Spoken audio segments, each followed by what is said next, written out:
There's so many ways to do this. We get into the tactical, day by day, step by step, engagement by engagement, hand-to-hand combat. That's what I do with people. But what everyone does is they have no compelling future. They have no plan for the week. They just think like, I'm gonna try to drink less tonight. They walk into the restaurant and they're fucking dead. And so am I. I'm dead if I do that.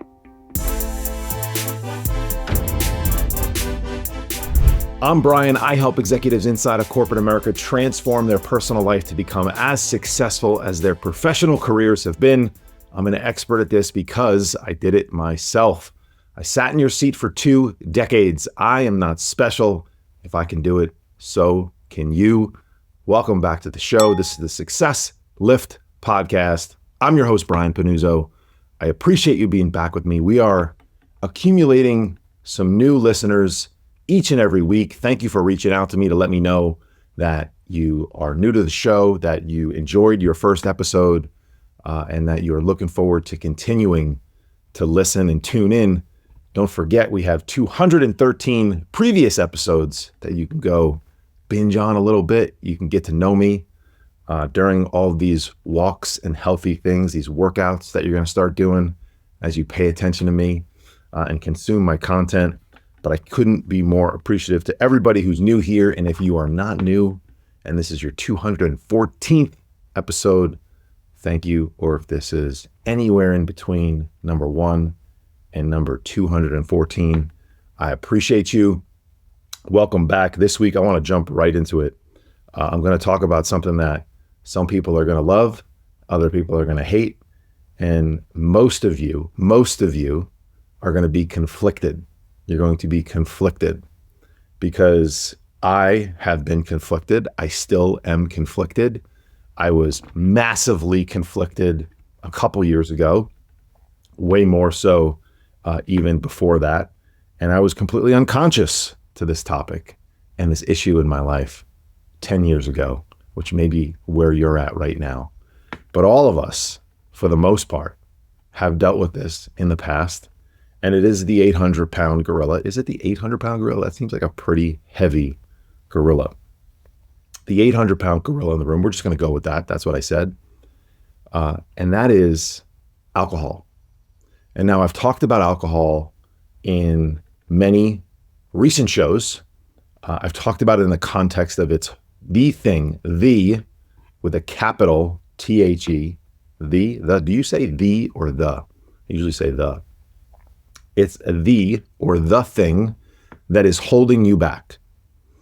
And when I say holding you back, I mean in a very broad term and definition because it covers a lot of different areas. It's holding you back from, let's just get the most important thing out of the way that you care about the most right now. Because if I go with, it's holding you back from getting a 6-pack, you can be like, fuck off, Brian. I don't want a 6-pack. I'm fine the way I am. That's bullshit. But let's speak more your language. It's holding you back from making more money. Now, you might be like, I make enough money. Okay, cool. It's still holding you back from making more money. It's holding you back from being a better professional, although I know that box is typically checked for most of the people that I speak with. Now, if it isn't checked for you and your money game is still not where it should be, I'm raising my hand right now. It's not where I want it to be in my life, for sure. Alcohol is holding you back. If you are like, I'm cool, I don't really need to look better, I'm married, my wife, loves me enough, my relationship is good enough, we have sex enough, bullshit, it's still holding you back. And I hope to convince you to at least consider what I'm going to talk about. And don't click the off button yet. You may at some point. And if you do, cool, catch me on the next episode, okay? Promise me you'll come back. Don't leave me forever. But if this talk is not for you, all good. But what I hope you'll experience is that you consider that there is another way. There is a way for you to enjoy both aspects of your life, alcohol and having an elite physical body, having a more connected marriage, having more energy, having more money, being more present around your kids. It is possible. And by the way, I am living proof of this because I just spent the last several weeks around my friends of years and decades, and I definitely drank with them. They, most of the time, definitely drank more than me. And I don't know, call them, talk to them. If some of them are you, did we have a shitty time? Did we have a worse time because I maybe drank a little bit less? Did you even notice that I didn't drink as much as you? I don't know. Maybe you probably did. Some probably did. So what I want to dig into is this was driven by a text message from a great friend of mine who asked me, we all listen to a lot of podcasts. Obviously, you're here right now listening to a podcast, so thank you. I'm sure I'm not the only podcast you listen to, maybe a couple of you. Thank you, if that's you. I'm definitely becoming more of a fan of narrowing my input. I'm going to talk more about white space soon. I've mentioned it a little bit, but I'm going to talk more about, narrowing your inputs. All right, getting just like riding with your team. Like a lot of us have played sports. If you're on a team, you don't go asking like teammates from 5 years ago what to do. You don't ask an opponent what to do. You roll with your team. We're going to talk about that more about that. But I'm assuming you listen to other people. I'm assuming I'm not the only podcast. All right. And so a buddy of mine asked me like, hey, I'm working with someone, if you come across any good alcohol reduction podcasts, let me know, because he knows I listen to a lot of pods. And I was like, instinctively, I'm like, yeah, of course, definitely. Let me think about it. And so I spent a couple of days just kind of like thinking through, or thinking maybe one would pop up in my feed, and a few days later I texted him back. I haven't come across any good alcohol pods in the last week. There's nothing historical. I'm just like looking at the text message. There's nothing historical that I recall. And then I asked the question, is this person looking for inspiration to reduce alcohol or the X's and O's? All right, because I'm a good X's and O's guy. I'm actually becoming a pretty good inspiration guy, I think. Actually, I don't think. I know. If I don't believe it, you won't. So if I say, I think I am, you can be like, is he? I don't know. I fucking know. All right. So I said, is he looking for the X's and O's? Because I'm an expert at that. I can show you tactically how to do that in your life inside of corporate America. I can show you, I can guide you. When I say I can, I do. I do this with my one-on-one clients. I do this with my executive teams. I do this with my company wellness programs. I will guide you through a week. We will talk about your week on Monday. I have 2 business dinners. I have a couples party, date night, and then I have this afternoon country club barbecue this week. What the fuck do I do, Brian? That's 4 days of typically excess alcohol in my life. How do I navigate this? Let's go to work. And then we do. So I'm a good X's and O's guy. So I asked because I want to know, like what's this guy need? And my buddy responded, I think inspiration. He wasn't sure, but he said, I think he needs inspiration because he's training hard. His food has come a long way. And then he has 30 drinks a week. And I think he was being a little bit sarcastic, but maybe not, because I know plenty of people that when they start with me, they're having 30 drinks a week. And then it was like, he's like, you know the drill: work, entertainment, golf, the city, the country club, blah, blah, blah. All the things that we say, all the things that we combine together. I'm going to the country club. How can I not have 8 drinks? I got a work dinner. How can I not have 2 bottles of wine, a martini, and then an after dinner drink? So my answer was, gotcha. It's very common. Very, very common. And so, I thought about it. I'm like, I'm becoming a little bit more confident, a lot more confident in myself. And so I said, he shouldn't pay any attention to anybody, but he should pay attention to me, because it's something that I've been talking about a lot in my content recently. And I'm sure if you pay attention to me on my email list, daily email list, go to thesuccesslift.com// whatever that slash is, join, JOIN, thesuccesslift.com/join. You can get on my email list, quick hitter, 5 a.m. Eastern Standard Time every single day for the last 4 years plus. I talk a lot about it there. I've been talking about it in my Instagram and LinkedIn content. That's my name, Brian Pannuzzo. Just go check it out. And I think I've done a couple of podcasts that reference alcohol over the last couple of months. I'll go dig through those and we'll throw them in the show notes as well. But I'm an authority because I lived it. I lived it. No, I'm not an addiction specialist. No, I'm not a therapist. No, I'm not a marriage counselor. No, I'm not any of these things.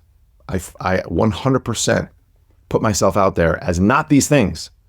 And when I speak to people that I believe truly have substance abuse problems, I do not suggest that I can solve them. So if that's you and you're listening to me and you're like, who the fuck is this guy? And why does he think he's an expert? I'm not an expert. I'm an expert in you, but I'm not an expert on the disease that you might have or the issue that you might have. And so I'll regularly tell people, I might not be the right person for you. You might want to talk to a specialist, somebody who has spent their life, their career doing this. But I have lived it, and I have helped now hundreds of other people navigate it. And so I'm not going to sit here and say, I don't know what I'm doing. I know what the fuck I'm doing. So I said he should probably pay attention to me a little bit because I've been talking about it more. And then I was like, well, why don't I just talk about the two things that I mentioned to him on the text? So in our text thread. So I'm going to do that quickly. All right.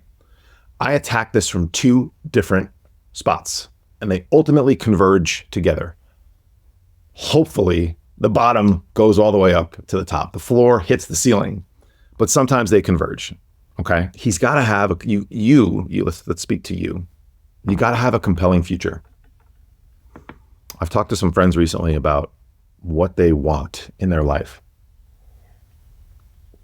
These are really, really successful guys. Really successful guys. And they don't have an answer, which is not mind-boggling to me because I went through the same thing. But as I get more clear about what it is I want out of my life, in my mental health and performance, my physical health and performance, my relational health and performance, and also my money, my business, my finances.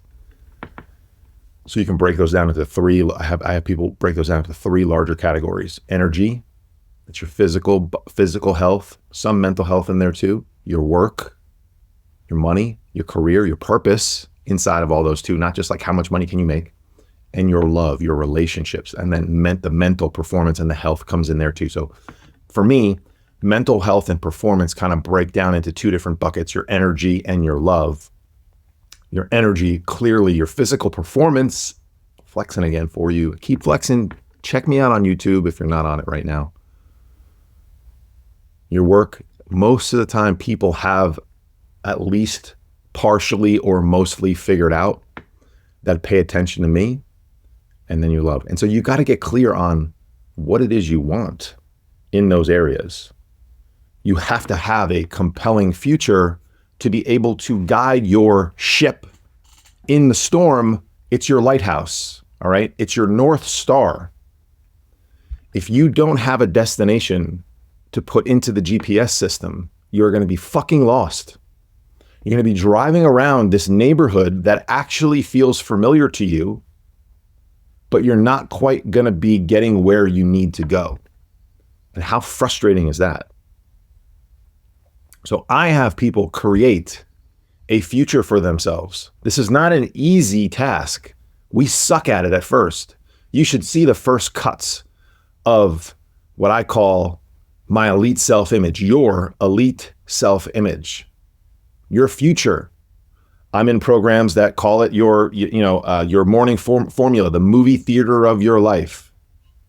I didn't invent any of this stuff. I've stolen it from some of the best coaches that I've ever worked with. And are you playing this movie theater of your life over and over and over and over again? And are you the star of that movie?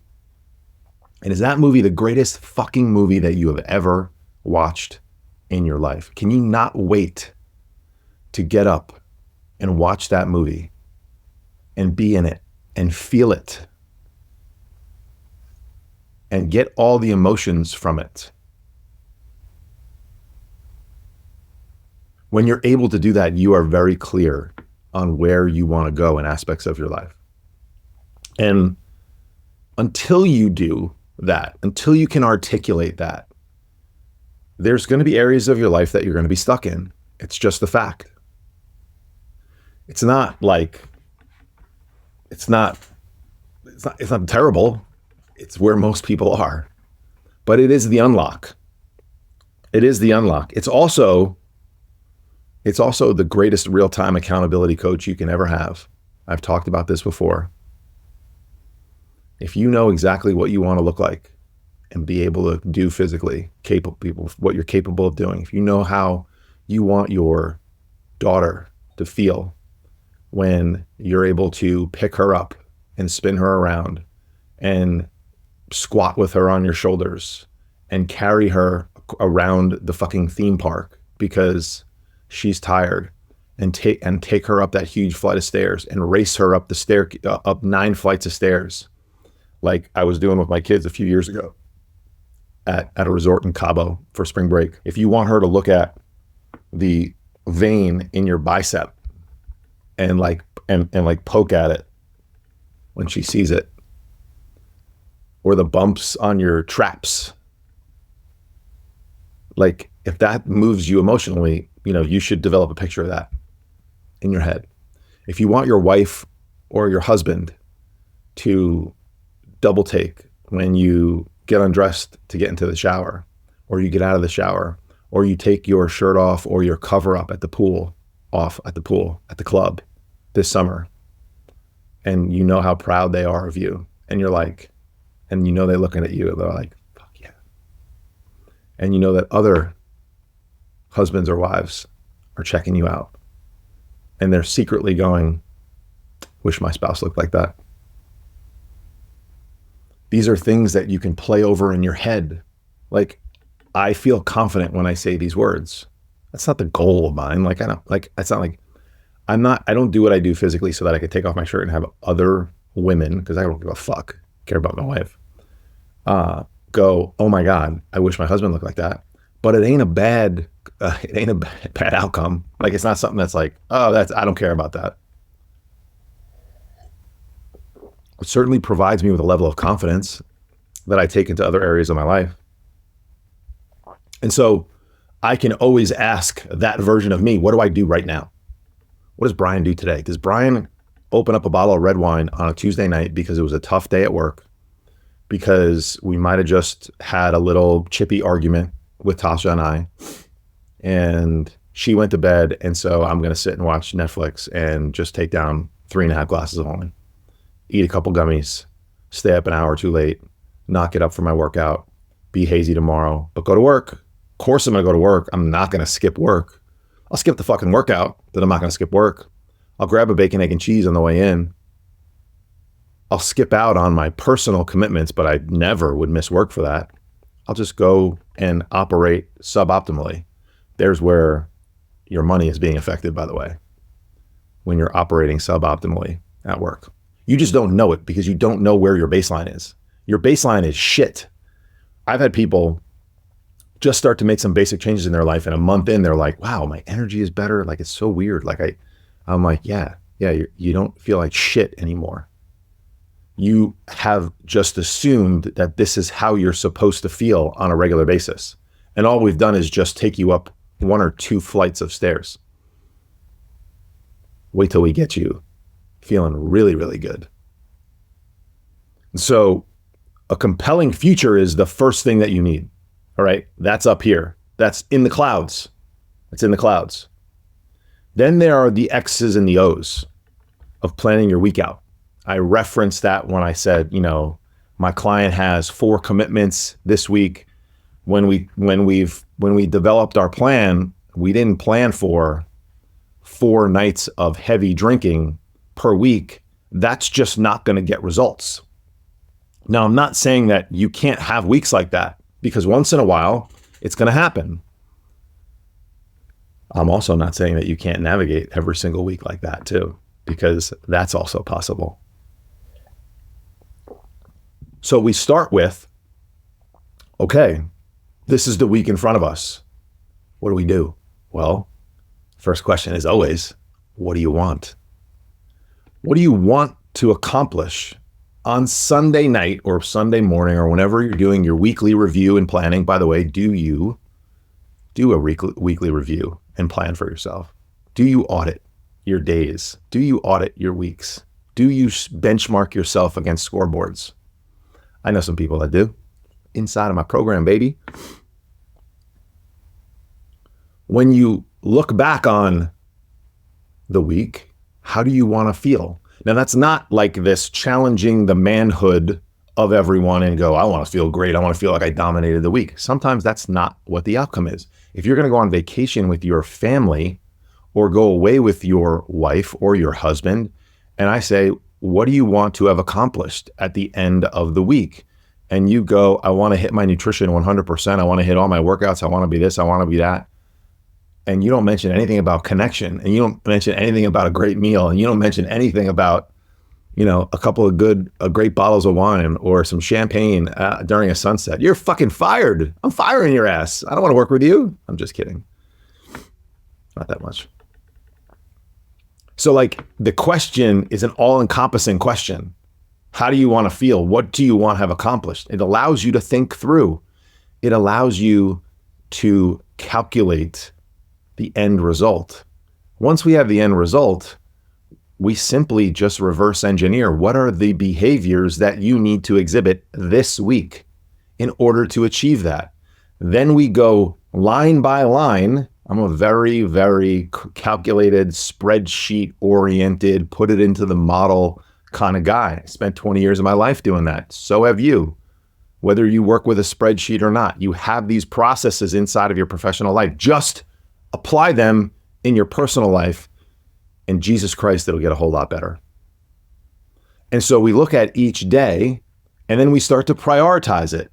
And very quickly, people go from, well, this is just what I have to do, to realizing that there is at least one, maybe three of those engagements that are kind of meaningless from an alcohol consumption standpoint. And very quickly, we take the total quantity of alcohol consumed theoretically on the week, and we probably slice it in half. Now, yes, you still have to execute all this stuff. Yes, you still have to fight your decades long of exhibiting this behavior, because your behavior, the old you, is not going to give a fuck on Tuesday night when you're at that dinner. It's going to want to get the martini before you sit down at the bar. It's going to want to start ordering wine. It's going to want to start eating all the fucking bread. By the way, bread is not bad. All right, so chill out, because I love me some bread, but just make sure it's warm, toasted. There's some butter there or some great olive oil. If you start eating room temperature soft bread, you're fired too. But do you have a plan for what you're going to eat? Did you look at the menu before you sat down? Do you know that you're going to put your hand on the wine glass every time the waiter comes and tries to fill you up when you're still half full? Those little tricks those mother effers do at restaurants. Do you have a plan? 2 glasses of wine at dinner. No after dinner drinks. I don't need a fucking Zambuca with my lemon cake. What the hell are we doing here? I just took down 1,000 calories of steak and vegetables and a little bit of sides. I'm good. You're going to live. And so do you have a plan? Does that plan maybe involve a pre-dinner strategy of walking, a workout, maybe a protein shake, so you don't walk in massively hungry, have one drink and go, it's on. Maybe it's a fucking torturous client that you just have to check some boxes to. So you order a club soda with lemon before they arrive. Looks like a vodka soda to me, doesn't it? Maybe you get there a little early because you're afraid of ruining a relationship over alcohol, which is bullshit, but I get it. I've been there too. And you hand the bartender $20 and say, every time I order vodka, pour me a club soda with lemon. Or the waiter, before you sit down, every time I order a vodka club soda, bring me a club soda. There's so many ways to do this. We get into the tactical day by day, step by step. Engagement by engagement, hand-to-hand combat. That's what I do with people. So those are the X's and the O's. But what everyone does is they have no compelling future. They have no plan for the week. They just think I'm going to try to drink less tonight. They walk into the restaurant and they're fucking dead. And so am I. I'm dead if I do that. And so I've figured out that there's a better way because I've lived your life. for 20 years. Don't know if I mentioned that. And so when you have these two things, it gets very easy. I just spent a week in Boston and Vermont seeing relationships that I've known for 30 years. I just spent a week in New Jersey and New York seeing relationships I've known for even longer than that. I lost a couple pounds. I stayed on my plan. I look fit as hell. I feel great. I enjoyed alcohol. I went off my plan here and there. It was very strategic. I had moments where I slipped up, ate 1,000 calories of ice cream on a Tuesday night, late night. It was glorious. Got right back to it the next day. Didn't beat myself up. Didn't like send myself back to the starting line like everybody does. What the fuck are you doing going back to the starting line? What's wrong with you?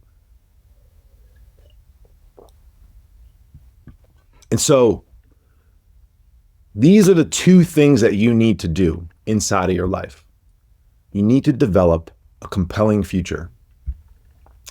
What does a life look like for you that has a little bit less alcohol in it? When I say that, I mean the effects of. Now, immediately you're going to go to the restriction.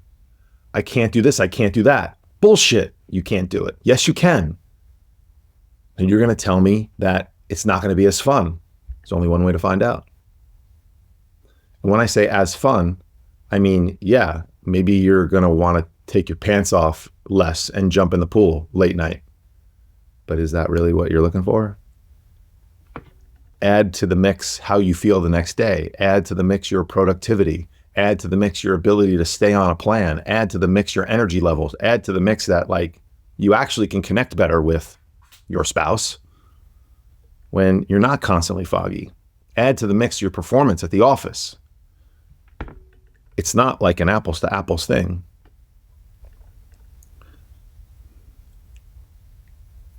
Some of you have already left. So if you're still here, I got you thinking a little bit. I think I got you thinking. And so I know that you enjoy doing a lot of these things, and alcohol is very much a part of it. I'm just living proof that we have taken these two things and we have combined them. We've combined them.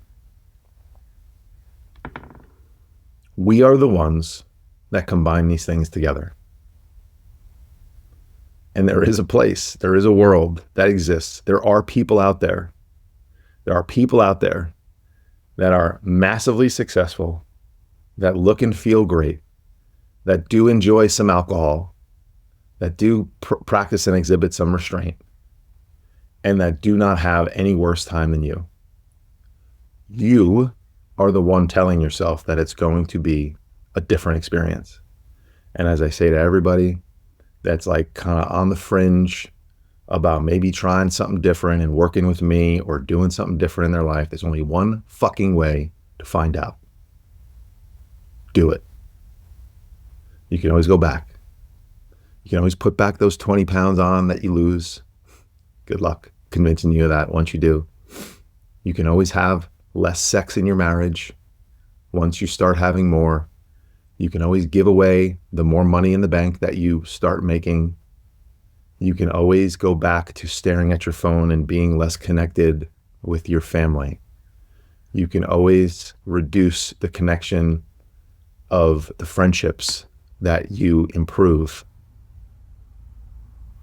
You can always change it. Pretty sure you won't. But there's only one way to find out. I appreciate you. Thanks for being here. If this one hit home for you, share it with somebody that might need to listen to it. Make sure you subscribe to the pod. Make sure you like it. Make sure you leave a rating and review. Do all the things. I'll see you back here next week. Thank you so much.